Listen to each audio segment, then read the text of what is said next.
할렐루야. 예수 그리스도 이름으로 하나님 말씀 증거하겠습니다. 우리 다 같이 하나님 말씀 고린도전서 11장 17절부터 34절까지 말씀을 다 같이 찾겠습니다.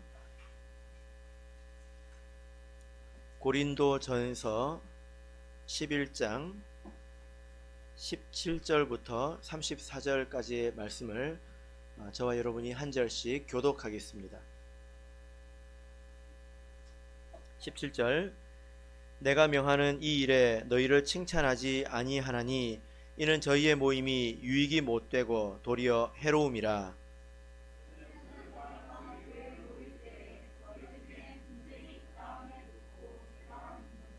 너희 중에 편당이 있어야 너희 중에 옳다 인정함을 받는 자들이 나타나게 되리라.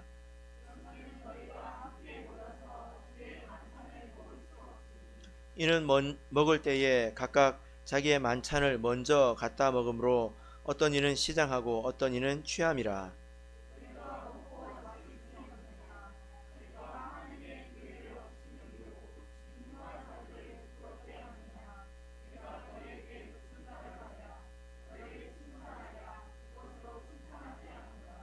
내가 너희에게 전한 것은 주께 받은 것이니 곧 주 예수께서 잡히시던 밤에 떡을 가지사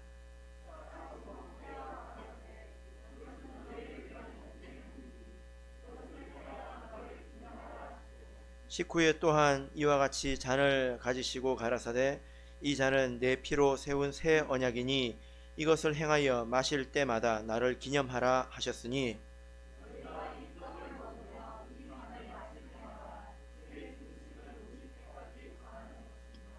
그러므로 누구든지 주의 떡이나 잔을 합당치 않게 먹고 마시는 자는 주의 몸과 피를 범하는 죄가 있느니라.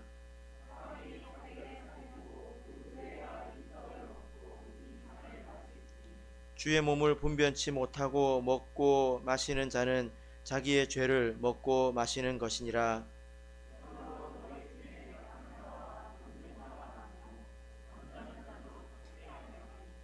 우리가 우리를 살폈으면 판단을 받지 아니하려니와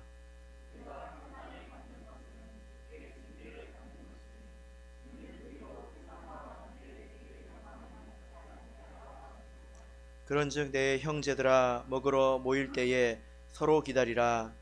만일 누구든지 시장하거든 집에서 먹을지니 이는 너희의 판단받는 모임이 되지 않게 하려 함이니라. 그 남은 것은 내가 언제든지 갈 때에 귀정하리라. 아멘. 네, 오늘 이 시간은 주의 몸과 피를 범하는 죄라는 제목으로 하나님 말씀을 증거하겠습니다. 오늘은 우리가 피해야 될 죄에 대해서 배우는 시간입니다.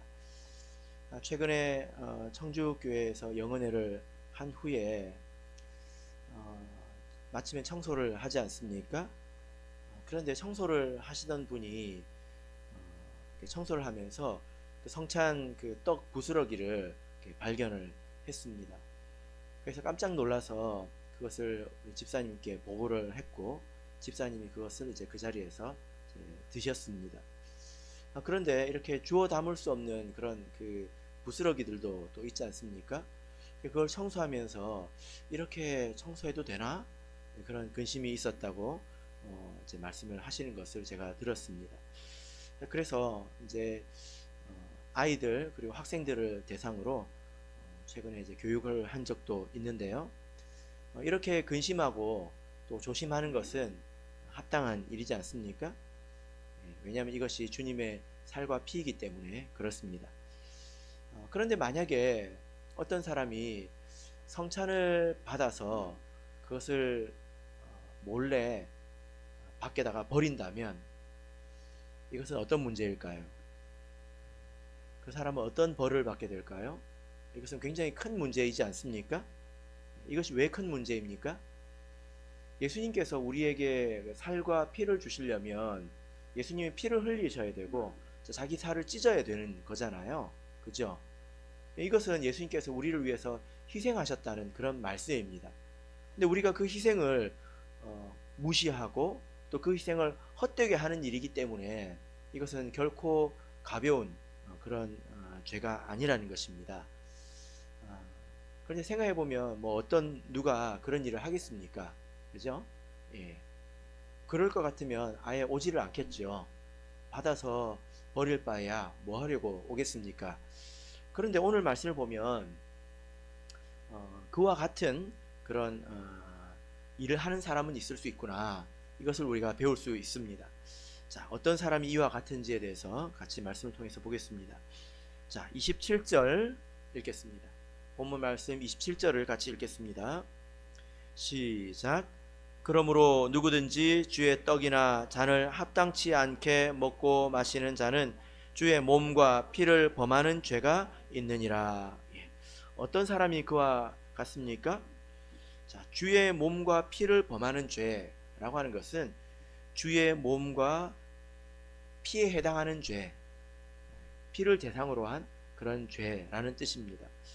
어떤 사람이 이런 죄를 지은 것입니까? 앞부분을 보면 주의 떡이나 잔을 합당치 않게 먹고 마시는 자라고 말하고 있습니다.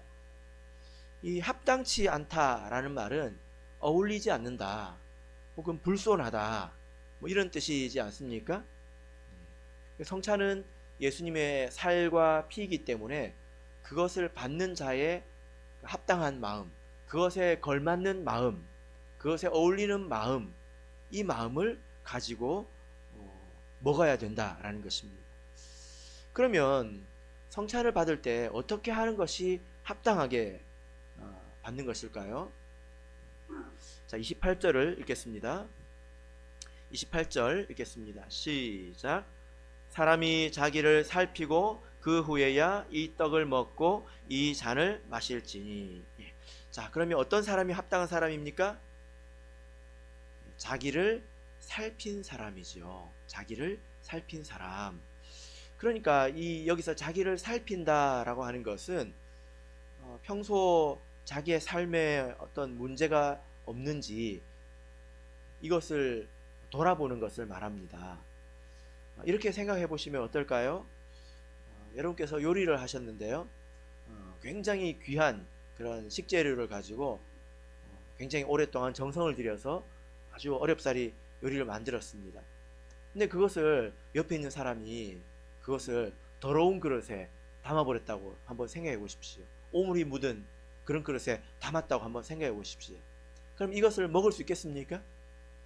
이걸 먹을 수가 없잖아요. 그죠? 이것은 이 귀한 음식을 낭비해버린 또 오염을 시켜버린 그런 죄가 있는 거죠. 성찬을 받는 나라는 이 사람은 이 예수님의 살과 피를 받는 그릇이라고 생각을 하시면 되겠습니다. 그래서 내가 지금 이 그릇이 예수님의 살과 피를 받기에 합당한가, 내가 지금까지 그렇게 살아왔는가, 이것을 생각해 보는 것이죠. 이것은 죄가 없는 것을 말하는 게 아닙니다. 여기서 뭐라고 말씀하고 있습니까? 자기를 살피라고 말하고 있는 거잖아요. 그죠? 이 합당치 않은 것은 살피지 않는 것을 말하는 것이고, 합당한 것은 살피는 것을 말합니다. 자기를 돌아보는 것을 말합니다. 이 가운데 누가 예수님의 피와 살을 받기에 근본적으로 합당한 사람이 이 가운데 누가 있겠습니까? 그죠? 우리가 생각해 보면 다 부끄럽고 다 부족하고 연약하고 또 잘못한 일들이 많지요. 그래서 예수님께서 받지 말라는 것이 아니라 살피고 받으라 라고 말씀을 하셨다는 것입니다. 고린도 전서에서는 이 합당치 않은 이 일에 대해서 특별히 우리가 살펴야 될, 내가 이런 일이 없는가 살펴야 될 일에 대해서 두 가지를 말씀하고 있습니다. 자, 먼저 오늘 본문에 앞서서 고린도전서 10장 21절을 보겠습니다. 고린도전서 10장 21절, 자, 같이 읽겠습니다. 시작. 너희가 주의 잔과 귀신의 잔을 겸하여 마시지 못하고 주의 상과 귀신의 상에 겸하여 참회치 못하리라. 자, 여기서 보면 여기서 주님의 상은 성찬을 말합니다. 주님의 음식을 말하죠. 어떤 사람이 이 주님의 상에 참여하지 못합니까? 우상 숭배를 하는 사람, 또 우상의 제물을 먹은 사람을 말하는 것입니다. 만약에 어떤 사람이 우상 숭배를 한 후에, 그리고 우상의 제물을 먹고 난 후에 뻔뻔하게 교회 와서 주님의 상에 동참한다면 그것은 합당치 않은 것입니다. 그래서 22절을 보시면 우리가 주를 노여워하시게 하겠느냐, 이런 일이 있을 때 어떻다고 말씀하고 있습니까?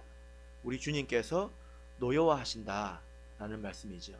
그래서 어떤 사람이 제사를 지내고 우상의 제물을 먹고 그것에 대해서 하나님 앞에서 회개함으로 해결하지 못하고 없던 일처럼 성찬에 참여하면 아마 그 사람은 벌을 받게 될 것입니다. 자, 그리고 또 한 가지 오늘 본문에서 또 하나를 말씀하고 있는데, 이것은 우상의 제물을 먹는 것과 아주 필적할 만한 그런 잘못입니다. 자, 먼저 17절부터 19절까지를 읽겠습니다. 17절에서 19절 같이 읽겠습니다. 시작. 내가 명하는 이 일에 너희를 칭찬하지 아니하나니 이는 저희의 모임이 유익이 못되고 도리어 해로움이라. 첫째는 너희가 교회에 모일 때에 너희 중에 분쟁이 있다 함을 듣고 대강 민노니 너희 중에 편당이 있어야 너희 중에 옳다 인정함을 받는 자들이 나타나게 되리라. 자, 여기 17절을 보면 너희를 칭찬하지 않는다 이렇게 말씀을 하고 있죠. 네. 우리가 지난 시간에 어떤 말씀을 배웠는지 기억나십니까? 머리에 수건을 쓰는 문제에 대해서 배웠죠. 그때 바울 사도는 너희가 내가 전해준 유전을 잘 지킴으로 내가 너희를 칭찬하노라 했습니다. 11장 2절의 말씀입니다. 근데 오늘 17절에서는 이것은 너희들을 칭찬하지 못하겠다, 너희들을 칭찬하지 않는다, 이런 서로 대칭이 되는 그런 표현입니다. 이렇게 칭찬받을 수 없는 문제는 무엇입니까? 18절을 보면 너희 중에 분쟁이 있다는 것입니다. 그리고 19절 보면 너희 중에 편당이 있다. 이것은 무엇을 말합니까? 성도들 사이에 균열 또 불화가 생겨서 그것이 심해져 가지고 나중에 끼리끼리 모이게 되었다라는 것입니다. 우리가 다 생각이 조금씩 다른 면이 있지 않습니까? 우리가 신앙 안에서 그것을 서로 잘 조화롭게 하나됨 안에서 이루어갈 수 있도록 서로 노력이 많이 필요합니다. 성령의 하나 되게 하신 것을 힘써 지키라 이렇게 말씀하셨죠. 그죠? 그런데 어떤 사람들은 다르기 때문에 균열을 만듭니다. 그리고 그것이 균열이 나중에는 건널 수 없도록 너무 멀어져서 나중에 끼리끼리 모이게 되죠. 사람들끼리 군데군데 이렇게 뭉쳐서 모여 있다는 것입니다. 그리고 다른 사람들과는 통하지 않는다라는 거죠. 거기에 19절을 보시면 너희 중에 편당이 있어야 너희 중에 옳다 인정함을 받는 자들이 나게 되리라 이렇게 말씀을 하고 있습니다. 이것은 편당이라고 하는 이렇게 당짓는 것, 이런 것이 당연하다, 이런 것이 필요하다 그런 뜻이 아니라 하기야 이런 뜻입니다. 하기야, 이런 일이 있어야 너희 중에 진실한 사람이 누구인지 드러나지 않겠느냐 이런 뜻입니다. 그래서 편당이 정당화되는 것은 아니죠. 교회를 보면 어떤 문제를 놓고 때로 의견이 나누게 될 때가 있죠. 그죠? 그리고 의견뿐만이 아니라 근본적인 이유로 좀 나눠진 경우도 있을 수 있습니다. 그리고 그렇게 사람들이 뭉치기도 하죠. 근데 그런 문제가 있을 때에 참된 성도가 누구인가, 또 이 교회의 수준이 어떠한가, 이것을 알 수 있습니다. 그때서야 알 수 있습니다. 어떤 사람들은 자기가 옳다고 생각하는 것이 있지 않습니까? 틀림없이 이것이 옳다, 이것이 합당하다 라고 생각할 때 그 사람들은 세력을 모읍니다. 그리고 그렇게 결정이 되도록 하기 위해서 노력을 합니다. 그리고 심지어는 그렇지 않은 사람들을 비방하기도 하지요. 때로 우리가 투표할 때는 표 계산도 합니다. 그러나 어떤 사람들은 자기가 옳다고 생각하는 것이 있지만 하나 되어서 그 일을 할 수 있도록 오랜 시간 인내하며 기다립니다. 또 기도합니다. 여기에는 믿음이 있는데요, 하나님께서 우리가 하나 될 때 선한 곳으로 인도하신다 라는 틀림없는 믿음이 있기 때문에 그것을 인내하고 기다리는 것입니다. 받아들이는 것이죠. 여러분, 이 가운데 어떤 태도가 옳다라고 생각되십니까? 틀림없이 이게 하나님의 뜻이다, 이것이 좋은 것이다 라고 생각하는 것을 관찰하는 것이, 싸워서라도 그것을 관찰하는 것이 좋을까요? 아니면 시간이 더 걸리더라도 인내하면서 기다리는 것이 좋을까요? 어떤 것이 더 바른 태도일까요? 자, 유다서 1장을 보겠습니다. 유다서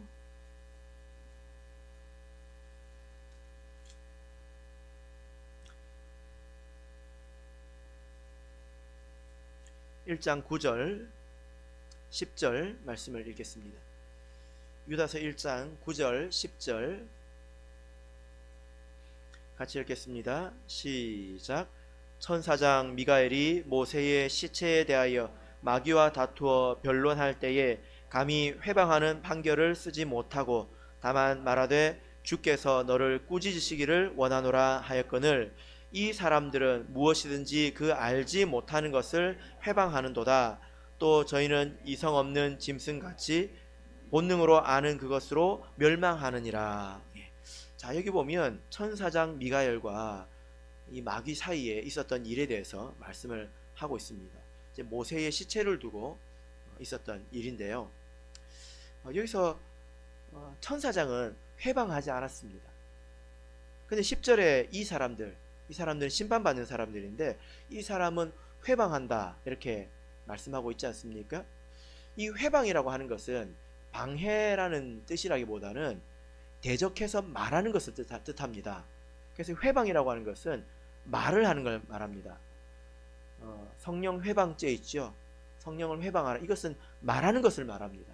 이 단어 자체에 말이라는 단어 뜻이 들어 있습니다. 그러니까 이 천사장 미가엘이 마귀를 대상으로 대적해서 악담하거나 조롱하거나 대적하는 그런 말을 하지 못하고 다만 하나님께서 너를 꾸짖기 원한다 이렇게 말했다는 것입니다. 감히 천사장이 마귀에 대해서도 이런 말을 하지 않았는데 어떤 사람들은 자기가 알지 못하는 일에 대해서도 회방한다 이렇게 말하고 있지 않습니까? 대적해서 말하고 악담하고 조롱한다 이렇게 말하고 있지 않습니까? 우리 천안교회가 지난 이제 건축을 추진하는 가운데서 우리가 모든 의견이 우리가 일치했던 것은 아니었습니다. 그래도 하나님께 감사드리는 것은 여러 가지 의견이 다른 점이 있음에도 불구하고 서로 의견을 들어주고 서로 생각을 할 충분한 시간을 주고 그랬던 것에 대해서 하나님께서 또 기뻐하셨을 거라고 저는 생각을 하고 그것에 대해서 감사를 드립니다. 그러나 전체 교회를 보면 꼭 모든 교회가 그렇게 하는 것만은 아닙니다. 또 우리도 언젠가 그런 시험에 들 수도 있어요. 그래서 제가 말씀을 드리는데 우리는 미래를 알지 못합니다. 우리가 모든 것을 알지 못합니다. 그죠?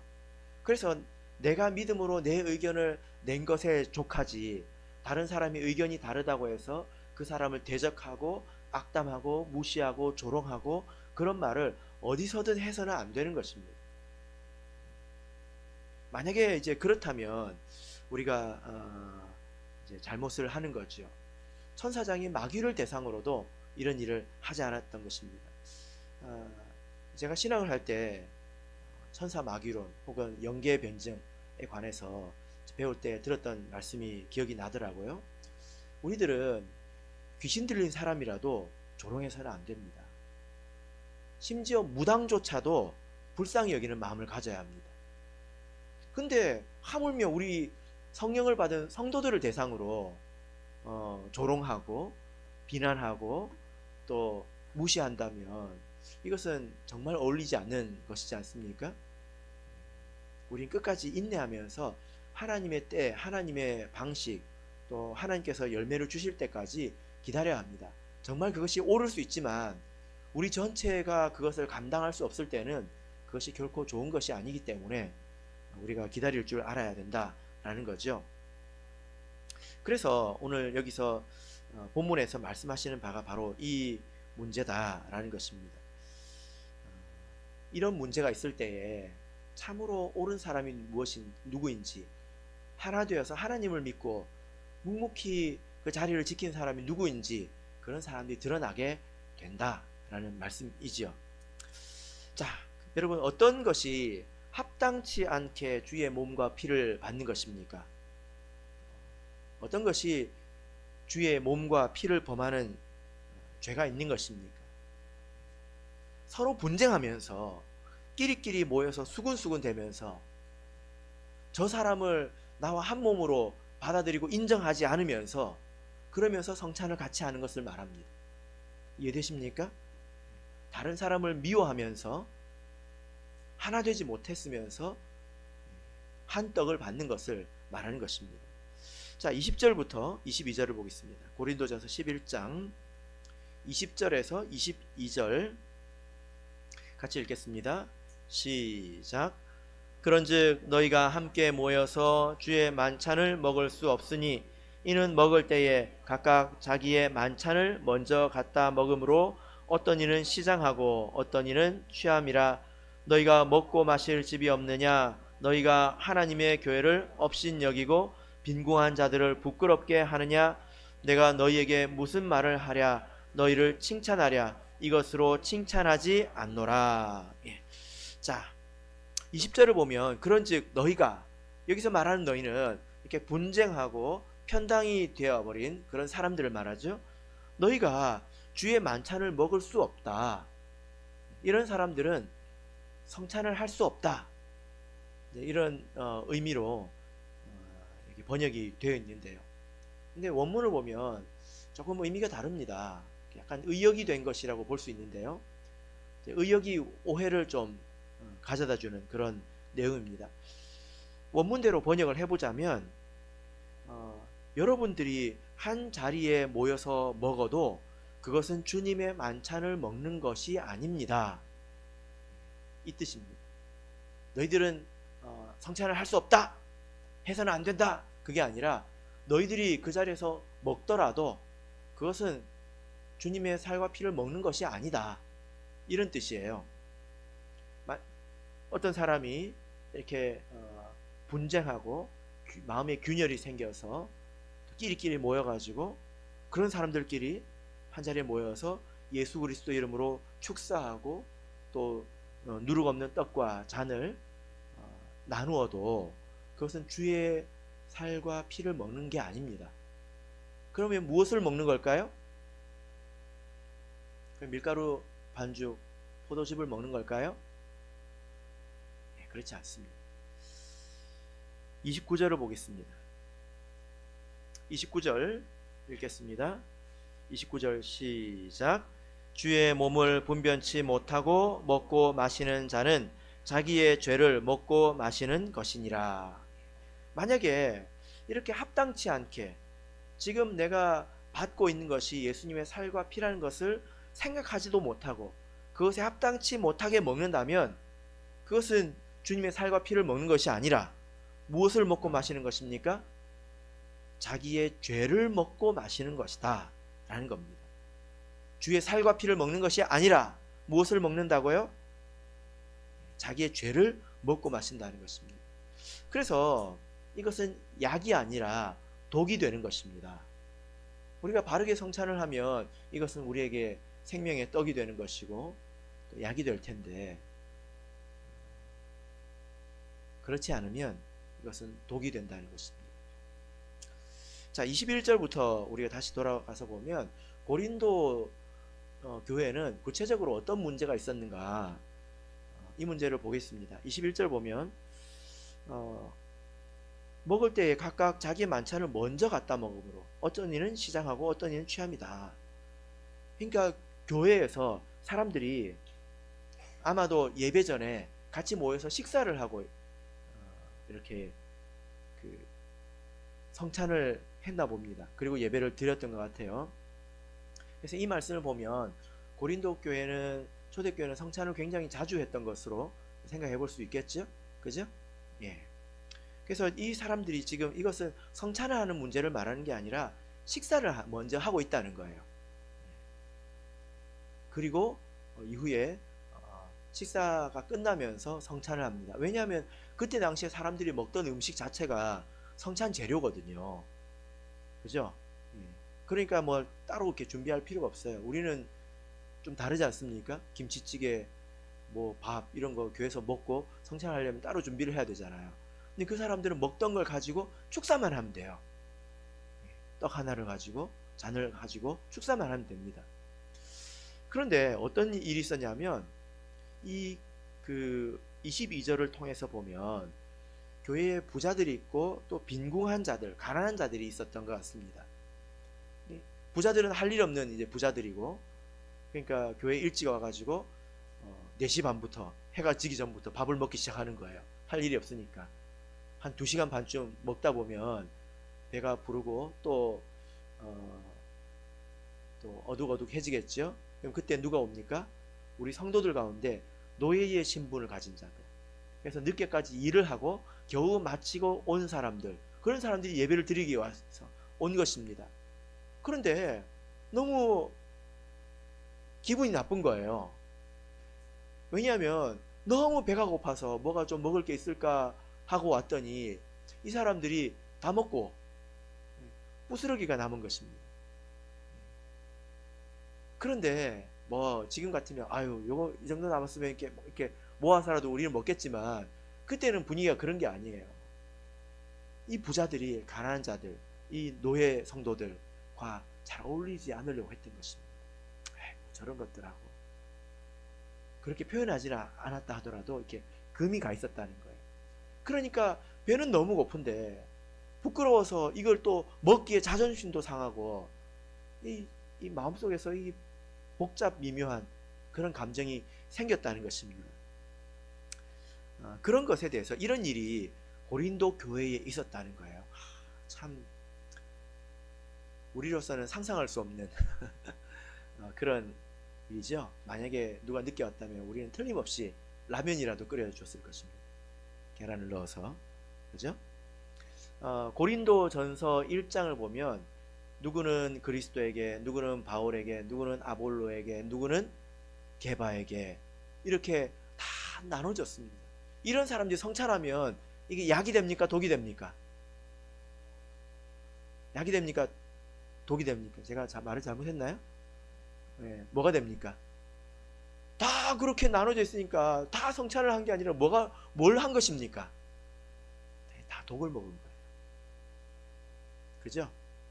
자, 그래서 30절을 읽어보겠습니다. 30절, 고린도전서 11장 30절 읽겠습니다. 시작. 이러므로 너희 중에 약한 자와 병든 자가 많고 잠자는 자도 적지 아니하니. 예. 자, 이러므로 30절이 이러므로는 무슨 말이죠? 자기 죄를 먹고 마셨기 때문에 라는 거예요. 자기 죄를 먹고 마시는 게 어차피 내가 지은 죄인데, 그게 아니라 그 죄를 먹고 마셨다는 것입니다. 그래서 어떤 일이 생겼습니까? 약하고 병들고 심지어 잠자는 자도 있다는 것입니다. 여기 보면 약한 자와 병든 자가 많다 이렇게 말씀하고 있죠. 어쩐다고요? 많다고요. 그러니까 고린도 교회에서 이런 문제가 만연한 문제였다는 것입니다. 그러니까 바울 사도가 영적인 눈으로 이렇게 봤을 때 고린도 교회 성도들은 성찬 때문에 어려움을 겪었다는 거예요. 도리어 성찬은 우리보다 훨씬 더 자주 했을 텐데 그것 때문에 어려움을 겪었다는 것입니다. 우리가 역으로 생각해 보면 성찬이라고 하는 것이 진짜 효력이 있기 때문에 반대로 이렇게 독으로도 작용을 하는 거죠. 그죠? 독이 되기 때문에 약도 되는 것입니다. 우리가 바르게 성찬을 하면 반드시 이것은 우리에게 생명의 떡이 되는 것입니다. 그래서 우리가 자기를 잘 살펴야 되는 거예요. 자, 그러면 여기서 겪은 문제가 어떤 문제입니까? 성찬을 잘못해서 겪은 문제가 약하고 병들고 그리고 심지어 잠자는 자도 있다고 말하고 있지 않습니까? 이 문제가 어떤 문제일까요? 이 문제는 육신적인 문제일까요?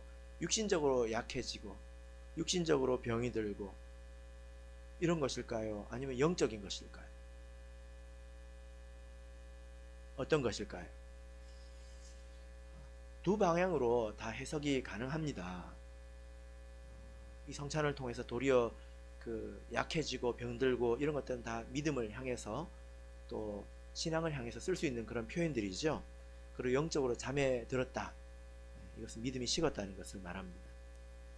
그런데 우리가 이것을 영적으로만 해결할 수 있는 것은 아니에요. 해석할 수 있는 것은 아니에요. 육신적으로도 이것을 해석할 수가 있습니다. 거기에는 근거가 있는데요. 바울 사도의 글을 보면 여기 보면 잠자는 자 할 때 잠잔다 이런 표현이 나오죠. 그죠? 바울 사도가 쓴 그 모든 글을 대상으로 그 성경을 대상으로 잠잔다라는 표현을 다 찾아보면 10번이 딱 나옵니다. 오늘 이 말씀을 빼면 총 9번이죠. 거기서 잠잔다는 게 영적으로 잠잔다는 것인지 아니면 육신적으로 잠잔다는 것은 무슨 뜻입니까? 죽었다는 뜻이거든요. 이것인가 이렇게 보면 9번 중에 9번이 육신적인 죽음을 말합니다. 그럼 이 나머지 한 번은 무엇일까요? 우리가 생각해 볼 여지가 있겠죠. 그죠? 바울 사도는 이 말씀을 빼고 9번 중에 전부 다 9번을 육신적으로 죽은 것, 사망한 것을 잠잔다라고 표현했다는 것입니다. 그 다음에 영적으로 약하고 병드는 것은 비슷한 의미이죠. 그죠? 그리고 사실 생각해 보면 성찬을 합당치 못하게 하는 것 그 자체가 영적으로 약하고 병든 것이지 않습니까? 심각하게 병든 거죠. 얼마나 예수님의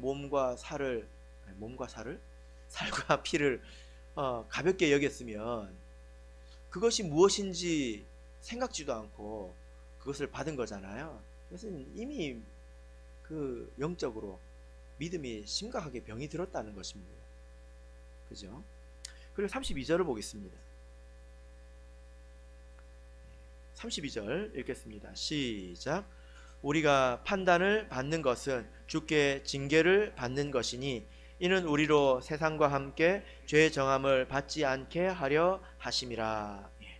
여기서 우리가 판단받는 것은 이것은 30절에서 약하고 병들고 잠자는 이것을 말합니다. 우리가 이런 일을 겪는 것은 주께 징계를 받는 것이다. 주께 징계를 받는 것입니다. 여러분, 주님께서 징계를 하실 때 어떤 식으로 줍니까? 믿음이 약해지는 징계를 주십니까? 아니면 몸을 치십니까? 근데 이 징계는 어떤 징계입니까? 뒷부분을 보면 이는 우리로 세상과 함께 죄의 정함을 받지 않게 하려 하심이라. 이렇게 약하고 병들고 심지어 잠자고 이런 일들은 세상과 함께 죄의 정함을 받지 않으려고. 세상 사람들은 정죄 받아서 결국에 지옥에 가잖아요.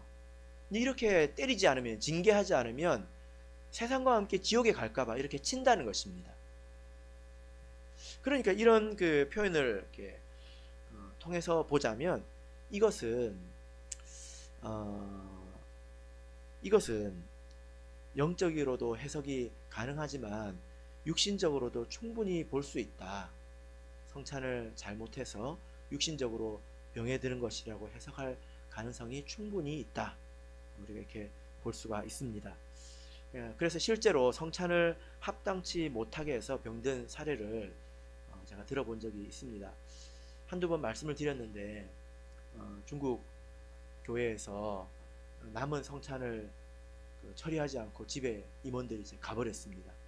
그 다음 주에 와보니까 이 성찬 떡과 잔이 강제상 밑에서 썩어 있더래요. 일주일 동안 더운 날씨에. 그래서 어떻게 됐을까요?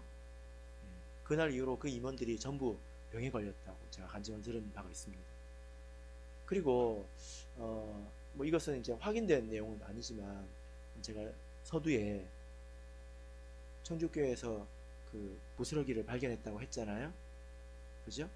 근데 영혼에 마치고 아픈 사람이 많았습니다. 제가 이상하게 여길 정도로 아픈 사람이 유독 많았습니다. 그렇다고 청주교회가 성찬을 가볍게 여기는 교회는 아닌 거 아시죠? 예. 그런데 제가 생각해 보니까 그럴 수도 있겠다. 그런 마음이 좀 부족했을 수 있겠다. 이런 생각은 듭니다.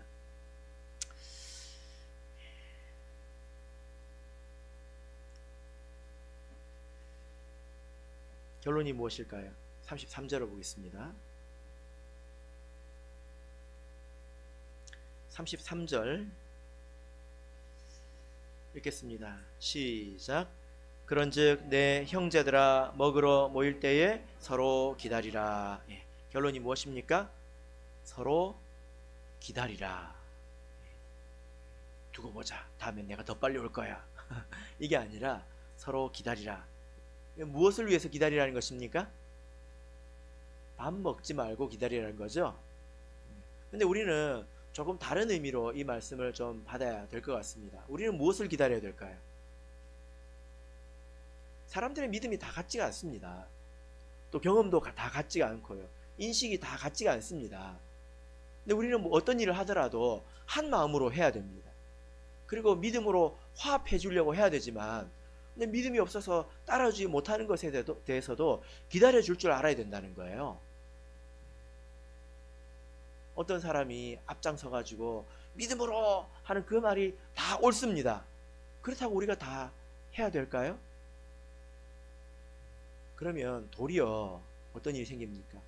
교회에 그것으로 해서 도리어 불화가 생깁니다. 그 일로 인해서. 이것은 어렵지 않잖아요. 교회 신앙생활 하는 것을 우리 신앙생활 잘 하시는 집사님 기준으로 모든 것을 다 세팅을 한다고 한번 생각해 보세요. 뭐 어떻게 되겠습니까? 그래서 우리가 신앙생활을 할 때는 이렇게 기다릴 줄 알아야 합니다. 이것이 바른 태도입니다. 그렇다고 내가 안 가면 못 가. 그러면 안 되겠죠? 네, 그러면 하나님께서 싫어하실 것입니다. 자, 34절 읽겠습니다. 시작. 만일 누구든지 시장하거든 집에서 먹을지니 이는 너희의 판단받는 모임이 되지 않게 하려 함이라. 그 남은 것은 내가 언제든지 갈 때에 귀정하리라. 예. 말씀의 결론 맺겠습니다. 우리가 성찬할 때는 자기 자신을 살피고 먹어야 합니다. 이 말씀을 잘못 이해해가지고 어떤 사람은 그냥 나가요. 이거는 제일 잘못하는 거예요. 그죠? 자기는 그냥 그 죄 가운데 살겠다는 것 아닙니까? 나는 이 원한을 풀지 않을 거야.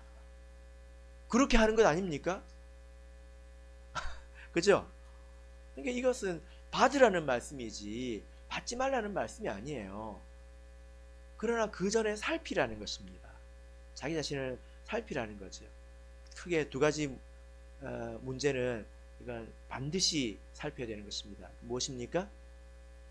우상숭배를 하고 먹어서는 안 됩니다. 우상숭배는 해서는 안 되죠. 그 문제는 반드시 하나님 앞에서 정리를 해야 합니다. 두 번째는 분쟁, 균열입니다. 마음속의 균열입니다.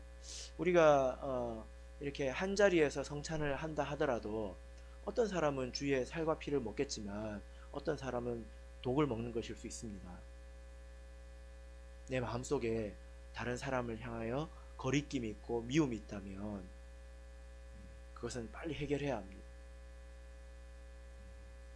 정도의 문제가 있겠지만, 그러나 이 두 가지 문제가 전부는 아니죠. 그죠?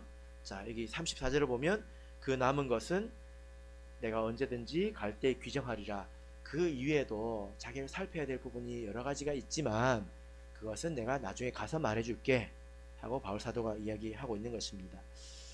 그러므로 우리가 이 성찬을 어떻게 해야 되는지 이 말씀을 통해서 교훈을 이제 얻었습니다. 앞으로 바라옵기는 우리 모든 성도님들께서 주의 살과 피를 범하는 죄를 범하지 않고 온전히 주님의 은혜에 참여하시기를 예수 그리스도 이름으로 축복합니다.